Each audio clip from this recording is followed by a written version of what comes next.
dùng tới chụp không gì kia cho sai sự đời nữa lúc nào học phải lúc giờ vừa xin lông nó lông nó chỉ lúc nào mình gọi chưa nữa gọi chưa ít tin tu cho để nó sẽ phát tạo những cái lò dễ hết cách những qua một trò phải trong lông nữa.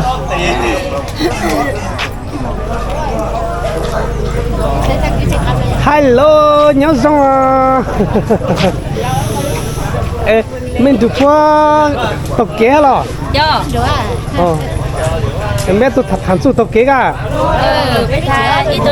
tôi đã chưa trả rồi.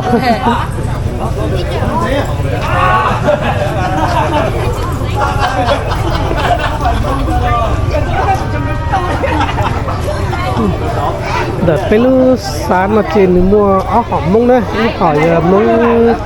cái giờ mông nhau lạc cải tua gì bữa hôm mông lạc cải chuối cho gì mông xí đây mông xí lúc giọt xưa tụi bữa nó chỉ ít xíu vô cứ mù qua cái chai cho bẻ có lông đấy.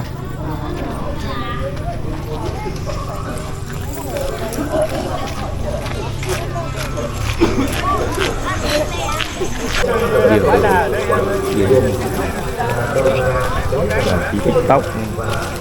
anh là TikTok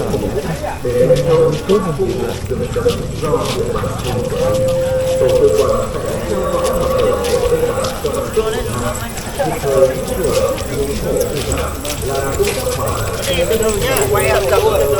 đi luôn không dừng quay em đi luôn nhá quay em này Đứng đây mới đẹp đấy chị.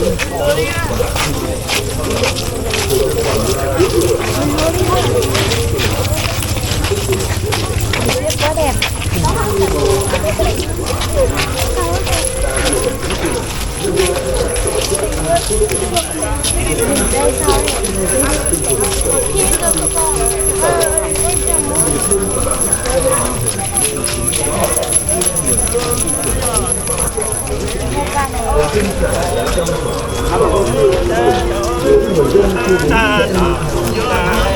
không có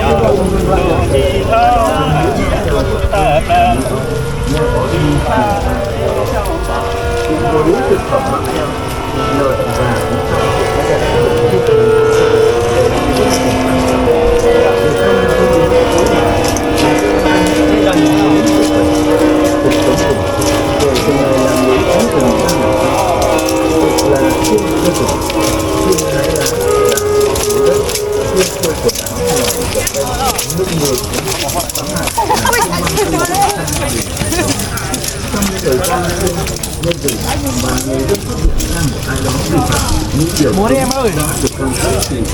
chụp phát slow cặp lo có đậu cặp phải bắt đầu rồi cái con nát và về có tiền còn hộ nào thương tốt thì lại mà cơn trồng không bị sâu bệnh châu bò không bị ốm dịch mùa màng bội thu con cái trong nhà khỏe mạnh. Đối với niềm tin thiêng liêng ấy mà tình yêu rừng trách nhiệm giữ rừng của người môn xã Hào được truyền đời này cho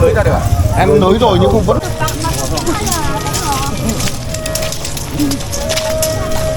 Nó chế flower giờ chế rồi bác ơi tôi không có gì gặp.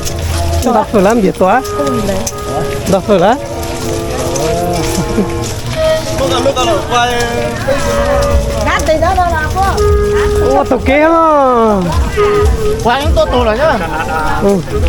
tao dùng tập luôn đấy à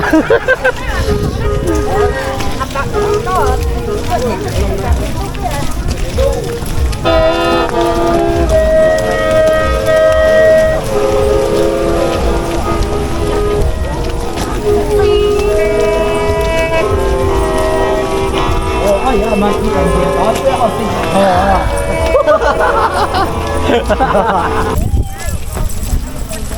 Ủa thì sợ sụp cống rồi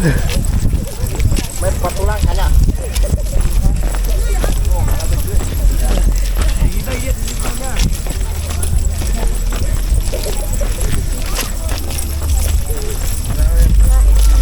lùi lấy quá như sai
Và các đồng chí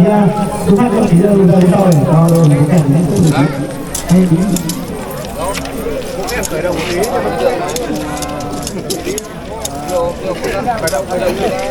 mình gặp rất là sâu chỉ tăng nhiều bây giờ mua gói đá đi từ từ tôi cho mà đi từ đá bê tông nữa thôi rồi qua thôi để đi qua được tờ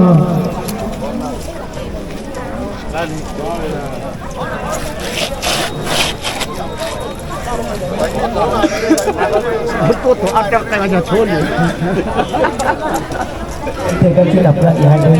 bức định cho nó đẹp nào vào bên tiền đâu anh em tuổi đâu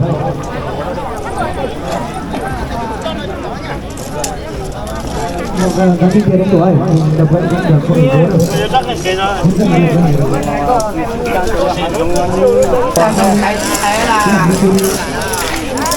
đi Chạy nhanh lên mang rác rồi xe mất rác ở đây phải xe nổ cô ở đây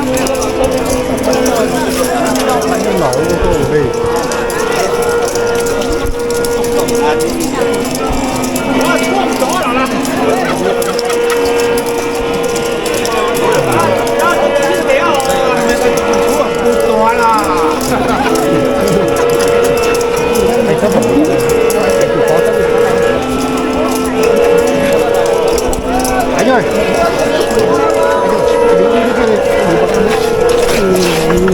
đi đây không phải là quay Hãy subscribe cho kênh Ghiền Mì Gõ để không bỏ lỡ những video